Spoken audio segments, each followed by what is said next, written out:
Alright, hello and welcome. Hi. My name is Brett and this is Giuseppe. Today we're going to be talking about creating a seamless relationship between designers and developers. So, basically the reason behind this meetup is we're both passionate designers and developers ourselves, and having worked on many projects, we've seen all the different trials and tribulations a project can go through, especially whether it's client related or internally related. So hopefully what we're going to do here is show you a few key steps and tips and tools that we use in-house to help make our projects flow a lot smoother. So I thought we could start off by doing a little introduction. Everybody can kind of like say their name real quick, a little brief info about themselves and why you're here and what you're hoping to get out of this.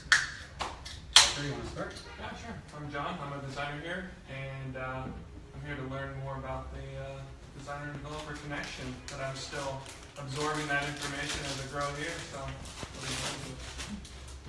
I'm Danielle. I'm a content developer here. It's kind of nice for me to understand the relationship between designers and developers too, just because my role often involves interacting with both. So understanding how they can work together is super important for me as well. Okay, my name is Mike Stone. I'm a visitor here. Welcome. I'm interested in the design customer relationship, the design problem relationship, how to minimize friction, and now that they tell you what the problem is, the customer tells you what they want, and you give them exactly what they want, and then you find out what they really want. Been there. Been over, or we go? Beer. I'm Tim, a digital strategist here at Designzilla's. Hoping to learn a little bit about this is like the step of the process in which, I'm not really involved, so I'm very interested in learning, what happens once the designer and developers start to put their heads together. My name is Jason.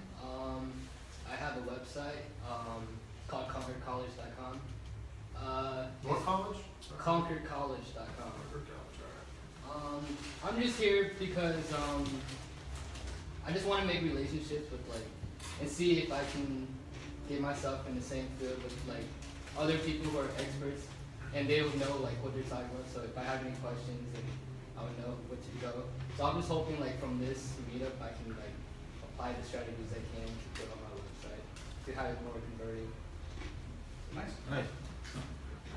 My name is John Litka. I'm a repeat visitor here. I keep coming back because I gain so much every time, just taking it all in. And it's just been terrific. I own a company called Trigger Zone Therapy, which is a therapeutic massage company. It's mobile and it's geared towards relationship solutions. I had mentioned before, I recently completed an assignment with the NFL down at the ESPN facility. I've worked with OCU, I've worked with YMCA's, I've worked with a lot of, I'm not spa type of thing. This is people, I have clients that are recovering from auto accidents, traumatic situations of all kinds. So it's a solution-based therapeutic business, and it's mobile, and my least successful venture in securing clients has been the web. It's the least. So I'm doing something incredibly wrong. It's a great referral. When I hand out a business card, they can go there and all kinds of information and do purchases and all that. But it's not attractive behind its own. It's not working for me when I'm not working. So anyway, I just want to learn as much as I can. Right on. All right. Sweet. I'm Johnny, CEO and founder of Designzilla's. Excited to see these two rock stars give this presentation. Really the brains between design and development is so exciting and different but similar, and I think the blend of the chemistry between both those roles, at least here in this agency, is really important. So excited to see what they have to say. And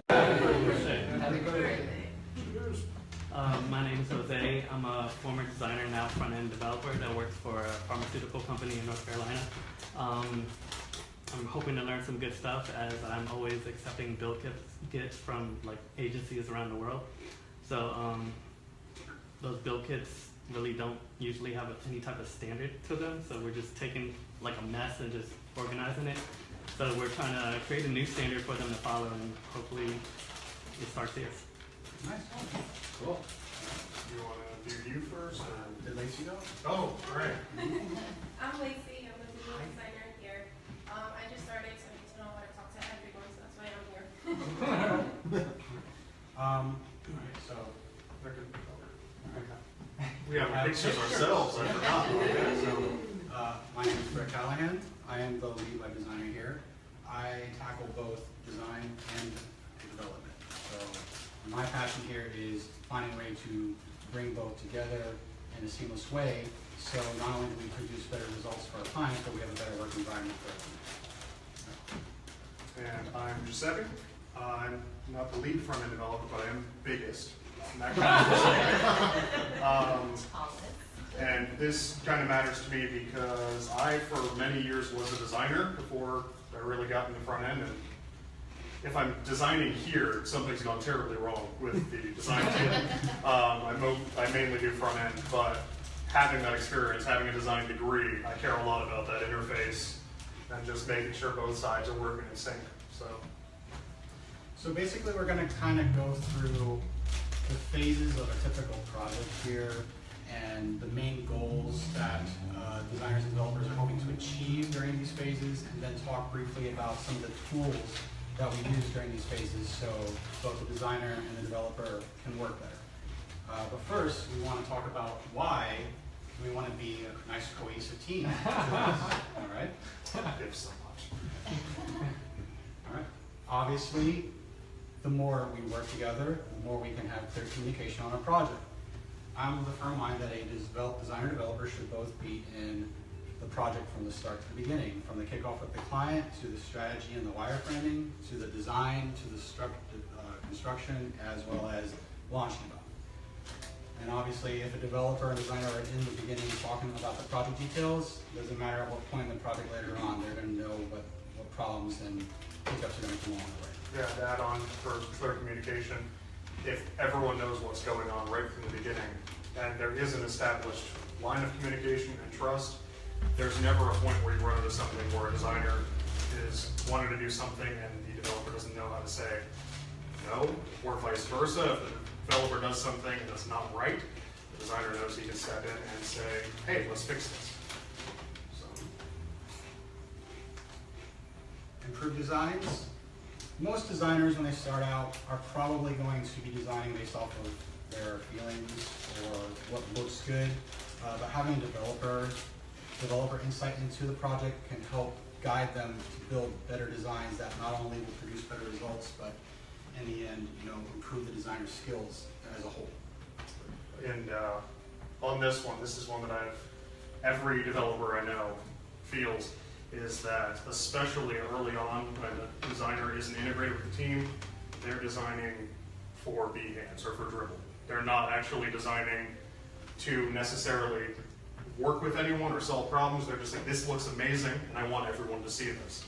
And often that insight from someone who is really just behind all of the glitz and glamour helps refocus a lot of that positive energy into something.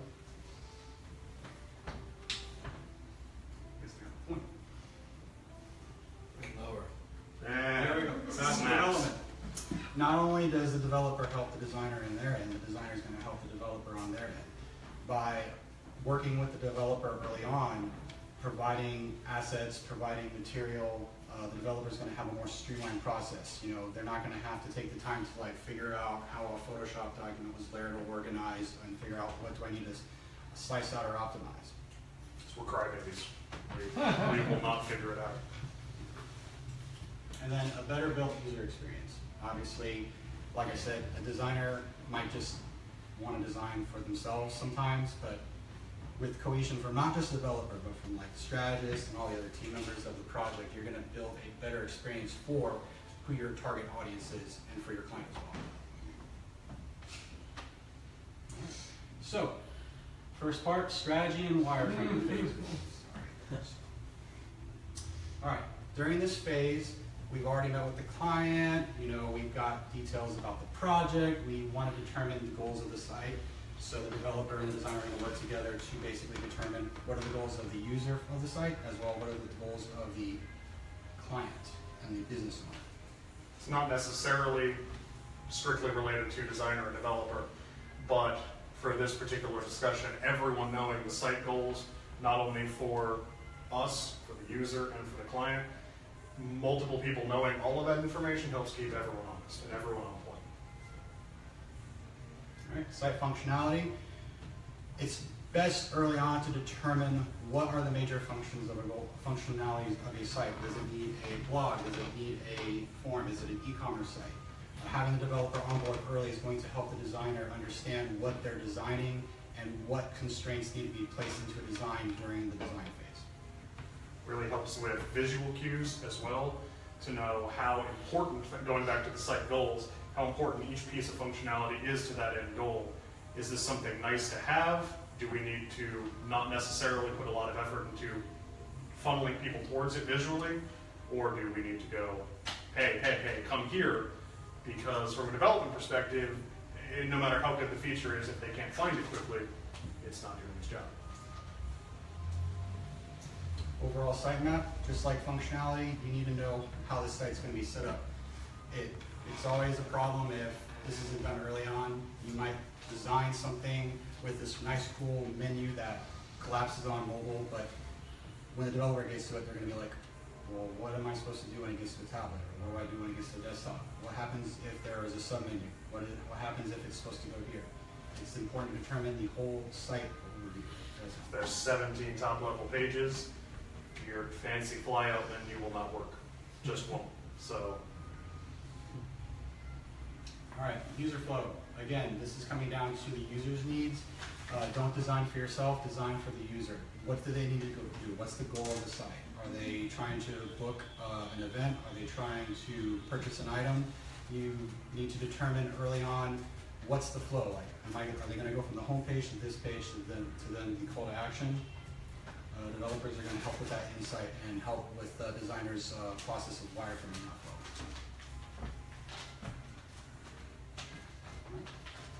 And then mobile first. Developers build mobile first, so designers should design mobile first. When the designer provides assets to the developer, they should obviously keep that in mind as well. So not only are they wireframing from mobile to desktop, they are also providing the high fidelity comps as well as the assets for both sizes. But then obviously you have to keep in mind all the mid-ranges as well. Yeah, this one's hard because here in the real world, where clients live, they tend to not care nearly as much about the trimmed down, highly efficient mobile view that you've labored over, make really good, have their content display nicely. They want to see what it looks like big, and you get caught up in that. But from the development perspective, we have to start at the bottom or it's near impossible to work our way back down. It's just terrible. We spent a few years doing that as an industry and we never want to go back. So our developer's job here is just go in and go, that looks phenomenal. Bring it back down now. All right, so some tools that we use early on. Slack. Have anybody here used Slack before? All right. Awesome. So we use Slack here. It is a very popular chat tool, communication tool. Some of the features it has is channels. You can create groups for either a project or individuals. You can also direct call people, just like Skype. So if Giuseppe happens to be at home for a day and I still need to communicate with them, we have easy access to communicate. It also has drag and drop shareability, so I can take a document from like Google Drive or my desktop and just throw it on there and use access to it. There's also easy integration for screen shares, which is super handy for code sharing, which can be useful if I need to go, here's how this is done, let me try to walk you through why we can't do things this way. And just from a personal perspective, the fact that it has Giphy integration, we no longer have to use words, we can just use pictures for everything. And that helps whether you're angry or happy. Just as a side note, we do have a page that everybody can go to when the meetup is over that lists out all the tools that we're mentioning, so you don't have to feel like you write everything down.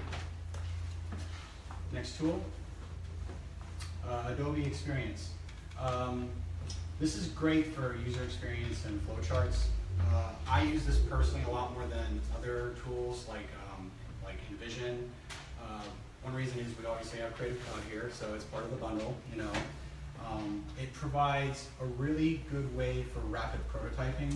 So before I even touch a high fidelity design, I will wireframe everything out, and then I'll run it by the developer, you know, get his input, and I can also provide a shareable link that is also interactive. So I could design something for like a phone and have them go through, all right, I want you to check out this process of checking out in the cart what I did here. Can you go through and see if there's any bottlenecks or trouble, any areas of trouble that we need to address? All right, once we get past the wireframing and strategy, we move on to design. All right, so at this point, the designer and developer have pretty much like decided upon the overall flow of the site, the goals of the site, the functionality of the site, and basic structure. Now we're ready to apply that to actual high fidelity comps that we are going to provide to the client. During this phase, the designer will create the comps, and then obviously the developer will then go through the comps to make sure they match what we already planned through wireframing and strategy.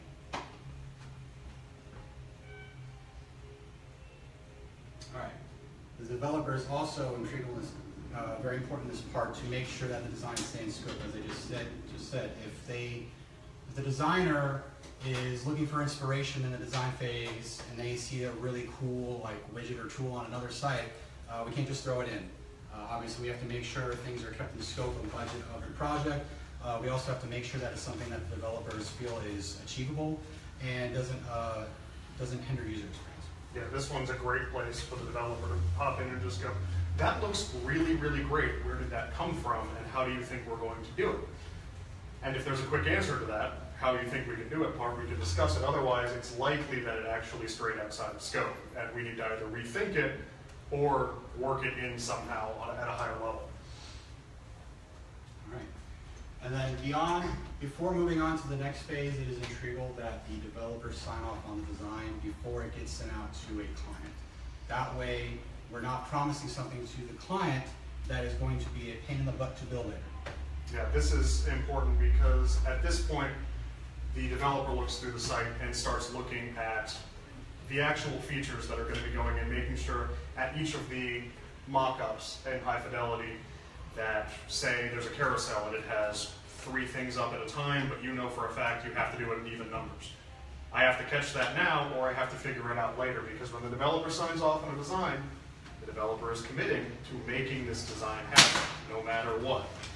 And that's the last chance right there before we show it to the client to say, we can't do this, we need to change this, because when the client loves it, then we have to do it. So right there is the most important step possibly of the project, because a lot of times if the developer doesn't look at something, they just sit there for like 3 days afterwards going, oh, yep. So some tools that we use during this phase. The first one is Typescale. This is a really cool tool that Giuseppe himself discovered and brought to our plate. Yeah, so Typescale is a little calculator designed to help designers and developers with something called vertical rhythm. If you've ever worked in print design at all, you'll recognize the term. But vertical rhythm is the spacing and the sizing of elements on a page as you're reading it. And it's very important that you maintain a consistent flow. Now, all of our designers here intrinsically have a pretty solid understanding of how to scale their typefaces based on the font size that they're using for their body. You just develop a knack for it. But often, as you're going between pages and going between sections on pages, things get a little bit muddy. You're taking an H1 tag here that's 56 pixels, but over here it's 52 because it looks better there. What Typescale allows you to quickly do is take a font size, take a line height, and using math, it determines the visually most pleasing different steps you can do for different breakpoints. So that might be 110, then that goes down to 100 solid, and so on and so forth. And there's a lot of different ways you can play with that math, but the point is it's consistent. And for developers, it's very, very handy because we can go in, set a couple of different variables, and at runtime, when we compile our CSS, the math happens. We know no matter where this is, proportionally, everything is consistent. We didn't have to make any decisions to make things fit. It's in the designer's hands, and developers can't mess it up. Envision. This is kind of a similar tool that we did to Adobe Experience that we just talked about. We use this a bit more for high fidelity comps, especially when we're presenting to a client, especially if they need to see some type of user interaction. However, it's also a very popular and very good tool for developer communication. I can easily create an Envision link just like the XD and have it interactable, and it allows also for a commenting system. So if Giuseppe is working on reviewing a design that I've done, I'm like, hey, I'm ready to show this to the client, what do you think? He can go in there and say, hey, I noticed a couple of things that we didn't think about earlier, and he can leave me a comment right in the link right there. All right. The handoff. So this is like, I feel like we should swap sides. Like, I could do it. You. Oh, Here we go. All right. So this is a. oh my God! What did I do? This is exactly Pro why. developer. Yeah. Don't look at behind the scenes. Bro, you just passed it to me with like no concept of what I'm doing. Okay. The right button goes forward, and the left goes back. All right. So don't click that. So this can be a bottleneck for a lot of projects. Sometimes, especially in a team, designers can almost feel like they're on their team, and developers can kind of feel like they're on theirs. But here we try to like mesh them so it's one whole department. And it's a little harder when you're not in a team environment. You got to work with somebody else on another team. But like hopefully you can take away some tips here. But this is the point where I'm giving the developer what I got approved, and now he needs to take it and build it. At this point, he should totally understand how the site is going to function and be built. Now I need to hand him all those assets and puzzle pieces to put everything together. So during this time, I'm going to optimize all these assets for him. That includes photos for the site, backgrounds, web fonts, logo files, anything that he needs. It's not really ideal for the developer to go into a Photoshop document that they've probably never been in. They're not going to know the organization that the designer put in. They're not going to know every little inch of that design to maybe find that one little background image that was so minuscule that they overlooked it. You know what copy 26 of layer 2 is? I don't. Yes. Name yours. Okay. Then take 2 clicks for these. All right, style guides. Envision is good for style guides, and then a tool we're about to talk to you. But basically, at this point, not only am I providing assets, I'm also going to sit down with the developer and basically outline all the major points of the site, which is on the next bullet as well. But a style guide is going to provide the user with key information regarding like fonts, colors, gradients, button treatments. If you want to go and click the next bullet, it kind of seeps into that. But when I'm done, I'm on. All right, Giuseppe, come on over here. Let's talk about the design. All right, you know how it looks. All right, when the user scrolls, this area is going to parallax a little bit.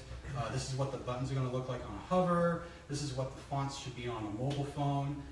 Basically, he should go into the development side with all the assets he needs and all the direction he needs, and be able to like go with maybe a couple questions later down the road. But you know, Yeah, we should have put a nice template together of the style guide, but we only kind of have them with client stuff on them right now. So we'll have to use your imagination a little bit.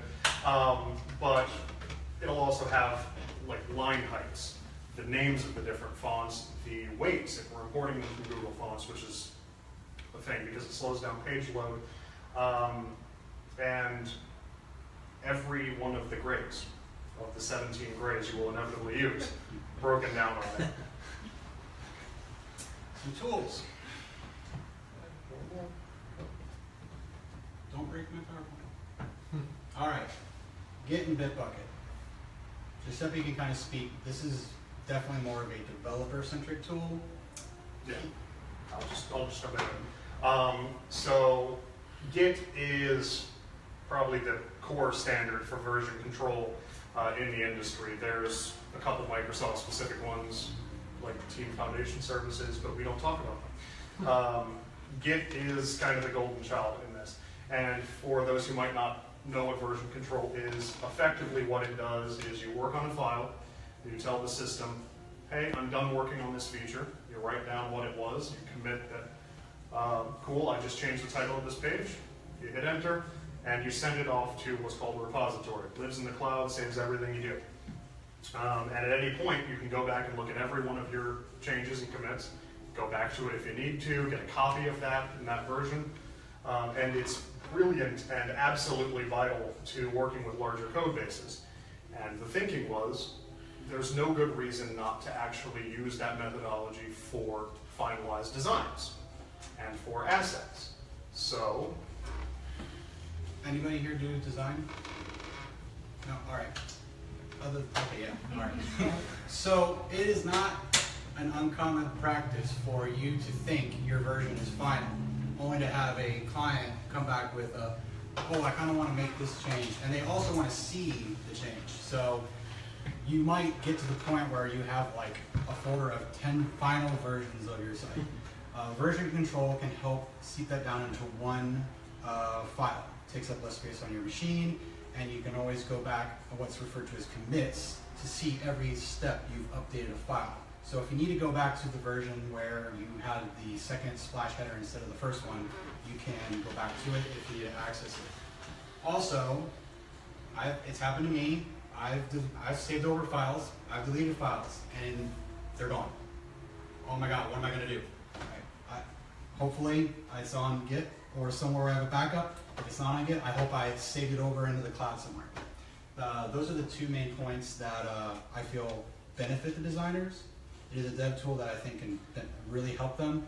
It also kind of shoehorns them, or not shoehorns, but gets them toward the developer side. Because here we like to promote growth, and we want to make sure that you don't feel like you're pigeonholed to one thing that you might be hired for. Yeah, so this might be a good stepping point into the development side of things for a designer who doesn't really develop. And then to go back to the final benefit of using version controlled assets like this is that when the handoff happens, instead of having to go and get a zip file or go on Google Drive and hope I pull down all the correct files, I can simply go into my computer, log into the repository and go, cool, give me everything. And boom, I have in a folder, which I can actually set up to drop right into my working project, every single final file that he's put in there for all of the images, all the logos, everything, a flat file showing me what it's all supposed to look like. And as he makes updates, I can get those new copies just like that, without ever even actually talking to him. If I sit down and just check, has he made any changes? Oh, cool, I should go over that with him, but I have the files. Very, very convenient for us baby developers. Zeppelin, just like InVision, it's very good for providing style guides. And just as we talked about some of the major points and goals of this phase, we want to make sure that the developer knows every aspect of the design when we hand it off. So this is a great tool. It integrates in both Photoshop and Sketch. You can export out documents for the developer to view, and it basically outlines guidelines in terms of like files, and it'll export them in different sizes based off of the normal, regular viewports of all the different model sizes.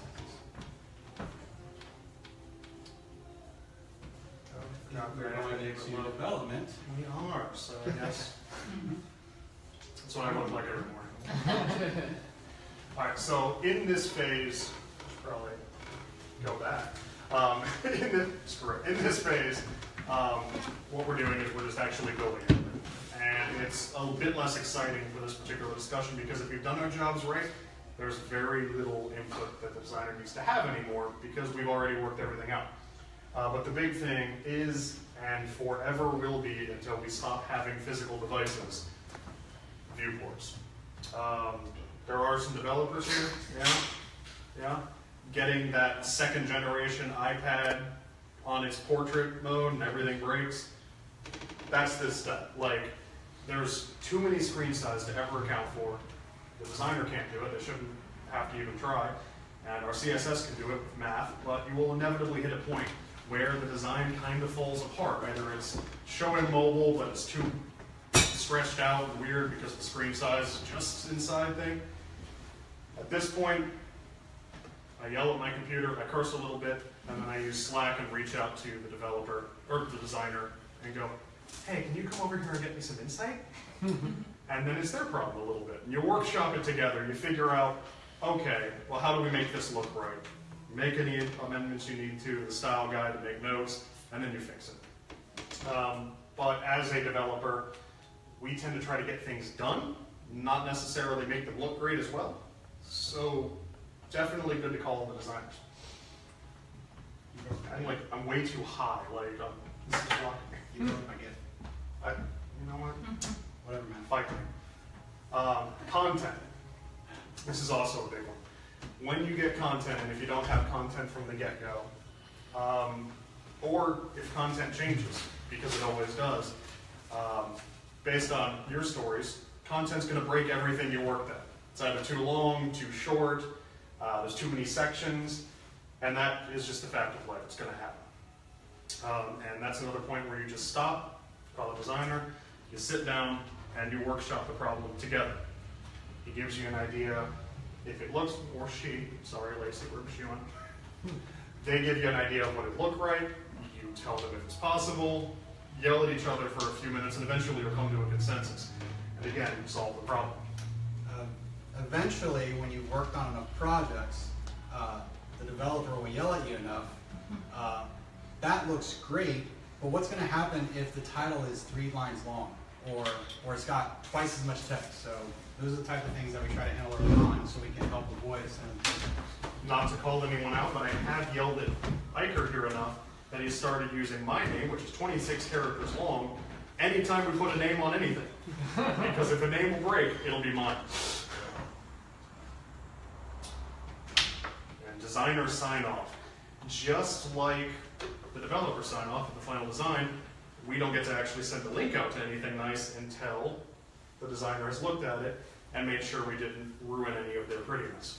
Yeah. Add to that. It's pretty straightforward. Yeah. If Giuseppe is building something that I designed, I expect to look like I was designed, because that's what the client's expecting. The client saw something, they approved it, it should be built the same way. And because I already told them I could.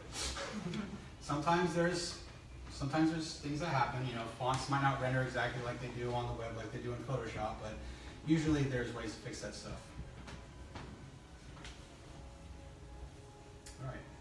Tools. Yeah, so development tools, we don't have many tools that are particularly relevant to this exact discussion, but there is one major one, and it's called browser sync. It's a Node JavaScript tool, basically, that allows you to create a local version of your site and sync it up to as many devices as you can type the URL into. And if you're on the same network, you can send that link out to other people so they can test it on their devices too. And it's better than just, say, putting it up to a test site, because the sync part of this is accurate. If you scroll on one device, it scrolls on all of them. If you go to one page on one device, all of them go and do that. All the active states, hovers, everything will reflect on each of these devices. And this picture is not an exaggeration, it's just what happens. You lay down 17 things in front of you, turn on browser sync, and you look for what's broken, and you fix it.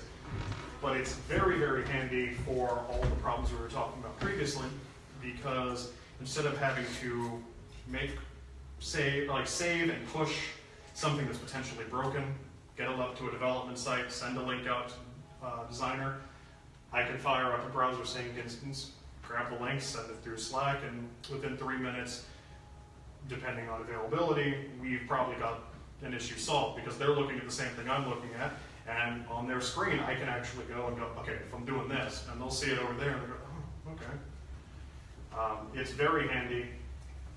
We have a link out to its site in our little web page at the end here if you want to look into it. It's super handy for just optimizing your website in general. So basically that's going to round up this meetup. Here are a list of basically all the tools that we just went over. Again, you can visit this link, I assume it's live, to basically get a rough, we're going to have links to all these so you can check them out. Maybe in the meetup itself, we'll see if we can get that up. But some of the top takeaways here obviously are constant communication.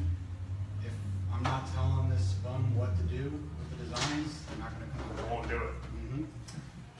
Keep expectations in check. This is more developer at the beginning. All right, don't design something that we're going to regret having to build later. Stop, not that many layers. Please, it's a website. The handoff, again, in my opinion, the biggest merge of designer and developer. Make sure that goes smoothly and that it's done properly. And then obviously making sure both designers and developers sign off at the beginning and the end of a project. Keep each other honest. Okay? So don't fight, work together. That's it. I'm going to sit down. Yeah, questions, because I feel like questions will be more valuable than the high level stuff we were just talking about. You have that on, man. I don't know if you're me. Q&A time. How often is it that a designer gives you a design or an idea that you have never ventured down before? So if that's like an animation or a special, parallax or anything like that. No, that's a good question because I've always looked at it as a good designer and developer team. The designer forces the developer to try new things, to innovate, to do things that it's just like, why would we even do, okay, I'll figure it out, and then you're done. You feel really good, you're proud of you. You've made something. And on the flip side of that, a good developer will look at a designer and will let a lot of things slide because they want to do something that looks great and is innovative, but will keep things that just obviously will not work from ever getting out of, their infancy. Not wasting too much of the developer's time and passion, or designer's time and passion on something that inevitably won't work out. Yeah. So, anything to add on that? So I'm not really not comfortable. I didn't really know much about like designers versus developers until now. So what I'm curious is like, say, a designer would be someone who comes up with like what the functionality of the site would do, and they would just send that off to the developer to build all that. So then who would be the one that's constructing like each page and like the conversions and like the email and all the marketing stuff? Well, Is that part any of it? project has multiple team members, so Okay. like Tim is a strategist, he will help with the site, a lot after it's been completed. Okay. To kind of answer the first part of your question, like Giuseppe is a developer. He'd be responsible for taking anything that I design, building the page out, adding the functionality, maybe Integrating those analytics. we might need a backend engineer to help with any complex functionality, and at that point, alright, more people always help. Alright. And then once the site's launched, then we have like our marketers who help with like email campaigns and SEO. Yeah, we try to let people who have really strong expertise in any given area handle that work here. Okay. In a smaller environment, like I was solo for a long time, and I had to do all of it, and it was terrible, especially the email part. At that point, you're just wearing all the hats, but every step is different. There's the strategist who works with the designer, the developer at the beginning to get that site map, make sure everyone knows the goals of the site. There's the designer who actually takes that strategy and puts it into wireframes and then eventually graphics so it looks good. There's the developer that makes it with hopefully help from content editors, like our content team here. And then at that point, we pass it back over to the marketers, strategist again, to manage inbound email campaigns, keep track of analytics, all those things. It's a Like big social operation, media. yeah, Okay.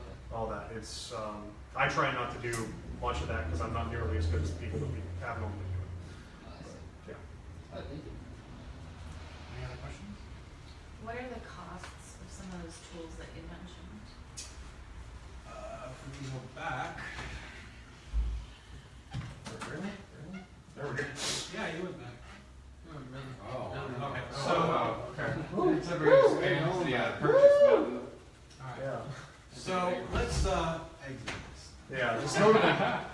find what you need. Because some of them are. Or maybe a better question is which are the free ones versus which are non-free? Alright, so Slack is free. That's the one thing you're probably going to need regardless of the position you're in. You know, that's the best way we're going to communicate. There are other chats, like we said, but this is the one that after testing a couple out, we really like. Unless, of course, you're working solo, in which case you can skip that into. Typescale's free. I believe Envision and Zeppelin have free versions. Freemium. Yeah, like you're gonna get the bare basic stuff for free that you can get away with if you're handling like maybe one project at a time. XD is part of the Adobe Creative Cloud, so that will require a subscription fee for that. I think it's, what, $10 for a single application if you wanted to go cheap. I'm not sure. Maybe. Something like that. Git and Bitbucket, I believe, are free.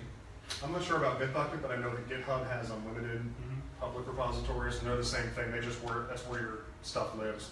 Git is the actual tool, and it's free every platform. It's open source. I think Bitbucket is similar, like it has like the free version, but then like if you're gonna go like larger business corporate and you need like larger repositories, then you're gonna have to pay something. Yeah. And then Browser Sync is also open source and free. So the only thing on here that really costs money for a smaller operation anyway is XD. As you get larger and handle more things, you'll need enterprise features and you move into pay tiers. Johnny. What other pages do you design other than the home page? Because it sounds like the home, like at least from the handoff standpoint, it sounded like you guys did that from the home page. But is that all you're designing? No, typically it depends on the size of a project, and normally the home page is designed first, and when it's handed off to the developer, a common practice should be they get all the assets for the home page, but then they start developing like the foundation of the site. But getting back to designs, any high impact pages, so if it's an e-commerce site, so maybe like a product page or product listing, or maybe a checkout flow, if there's anything unique, if it's a site that has some type of like custom feature, like I want to create my own item that I want to shop, then that would at least get some wireframe flow and high fidelity comps. Then we'll also provide the style guide either as its own element or possibly as like an interior page. So the developer can see, all right, if I'm on a blog or a standard content page, I know these are all my header tags, my paragraph tags, my list items, block quotes, how our videos handle. And well, that's a good question because we actually, I think we dropped the bullet point somewhere in the actual, talking about the style guide. Because as we're wireframing everything out, we know what the major pages are. We know what the impact is for any given page.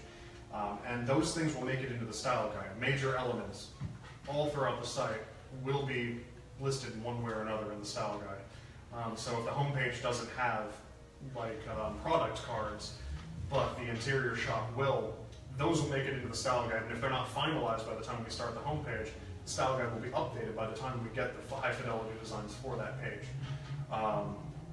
So there should be no important visual element of the site that doesn't see some attention from the designer, basically.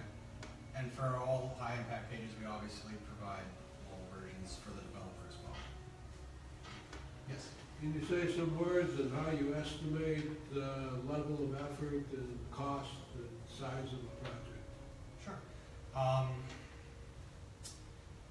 I think part of it comes from experience, you know, like having like measured how long it's taken to build certain projects before. So our sales team does have like some general numbers when it comes to projects. We like to get as much information from the client first so we can estimate out how much effort is needed for a project before estimating it.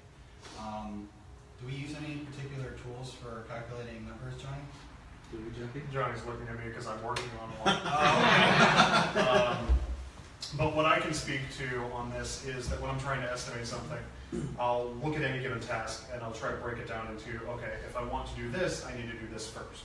And to do that, I need to do this first. And try to get as granular as I can with each individual thing.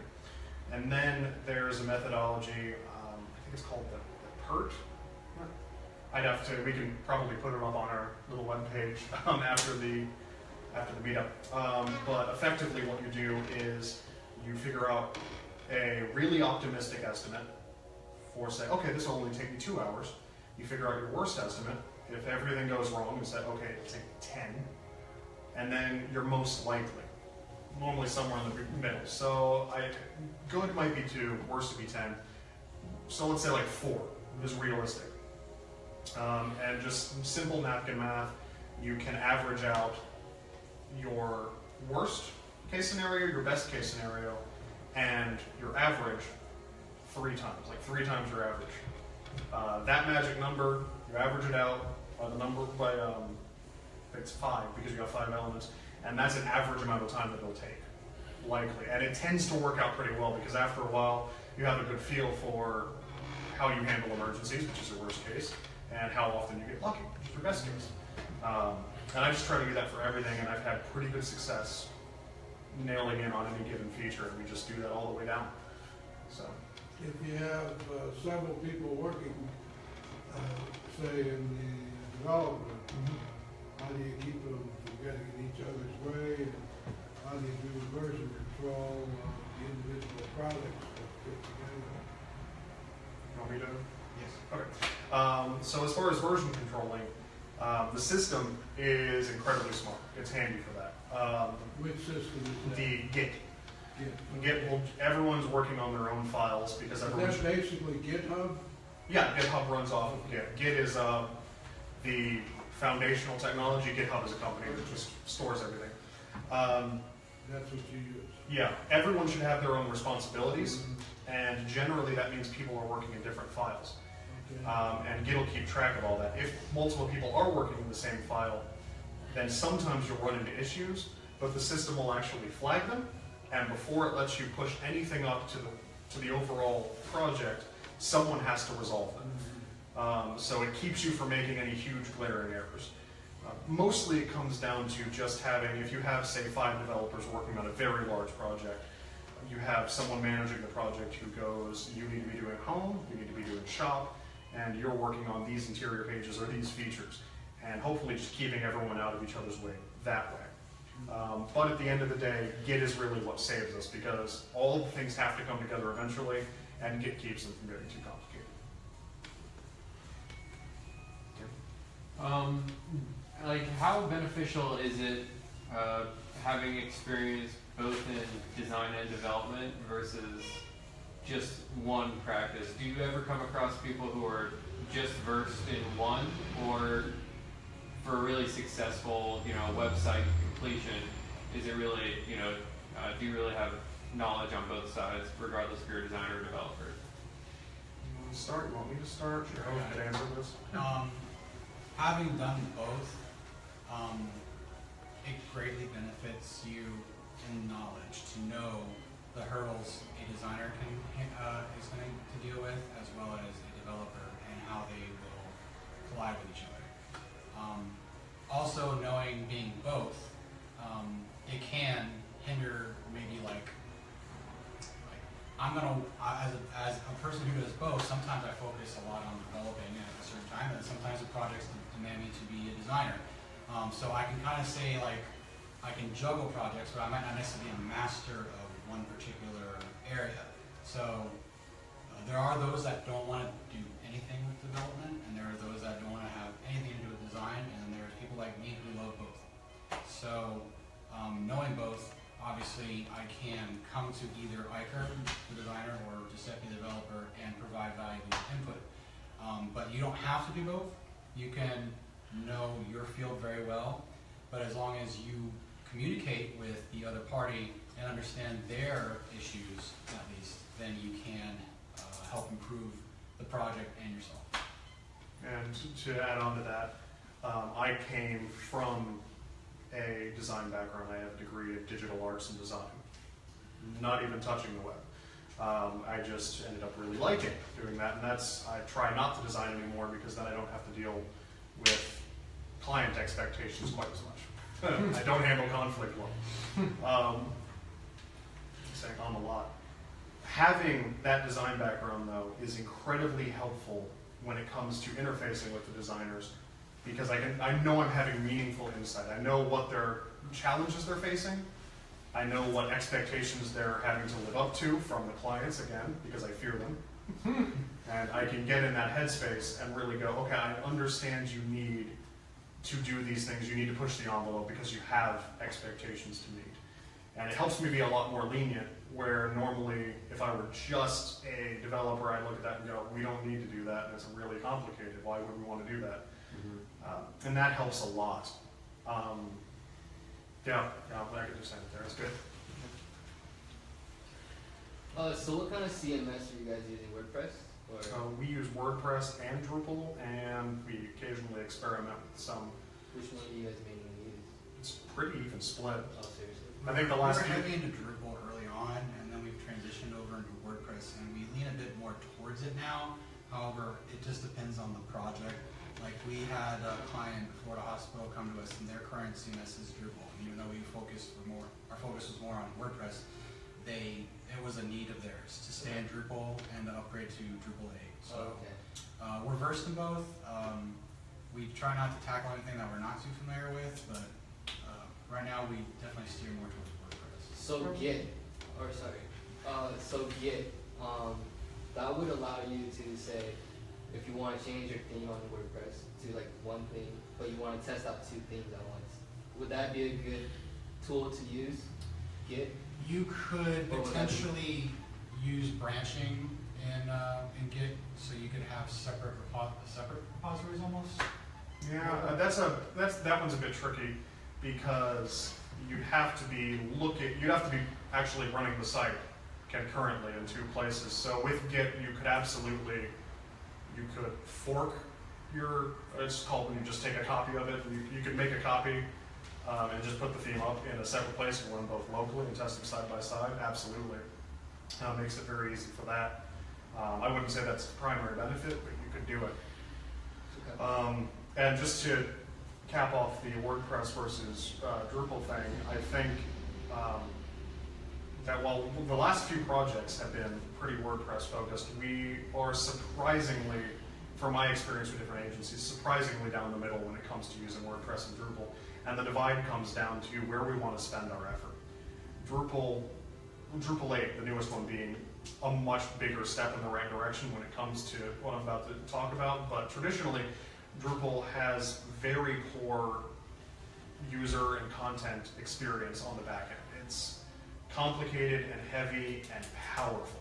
And if we want to do really complicated, heavy features, we would steer towards Drupal because it's capable of doing that. But then we have to put a lot of extra effort into making that user experience very friendly on the back end. So we know if we're choosing Drupal, we have to put a lot of effort towards the back end experience, but we have a lot of powerful features. On the other hand, when you look at WordPress, it started as a blogging platform, and its user experience for entering content and maintaining it is top of the industry, near perfect. So we know if we get into a WordPress project, we don't have to put any effort towards that, or very little, but we do have to put more effort into making the system work as a full CMS and have all of these different features. So on any given project, we basically look and go, do we need to leverage Drupal's power? Or do we need to, or do we have the freedom to lean on the fact that WordPress is so easy to use on the back end and we can explore making it more powerful? So, Johnny? When do you guys get your content approved, and to what stage?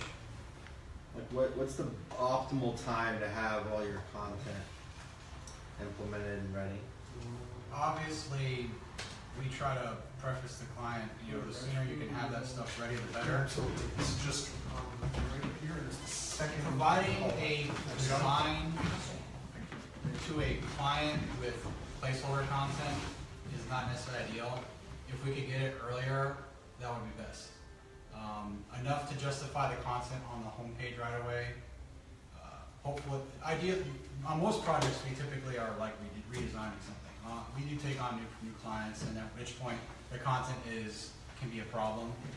But like if they have an existing site, typically they're not going to change the content too much, so we have a good starting point to go through. But definitely, we would prefer to have content by development time, because if the developer is in the middle of developing something, they should be able to just ideally start plugging in the content as they're building. Yeah, the ideal is always the earlier you have the content, the more you can work it into the designs and make sure everything is good. So the earlier the better. If you sign the contract with the client and they have all of their content, that's nirvana. Often that's not the case, but you just strive to get it as early as possible, because not only does it inform the designs and the development, but it really gives you a very clear idea, looking at the content, of where the site's priorities are. Maybe they have a whole bunch of content for one thing, but they said their focus is another. And you can go back and go, well, you think your focus is here, but you don't have anything to support that. So either you need more content in this direction, or maybe we should look at actually changing our strategy a little bit to aim towards this, because this is what is your passion. You have so much about this. So. Okay, so this was kind of a high-level overview of everything. Obviously, if anybody has any more in-detail questions about how any particular tool works, we'll stay after for a few minutes if you want to ask us any questions, kind of like a little bit of deep dive. But otherwise, thank you for coming. It's been a pleasure.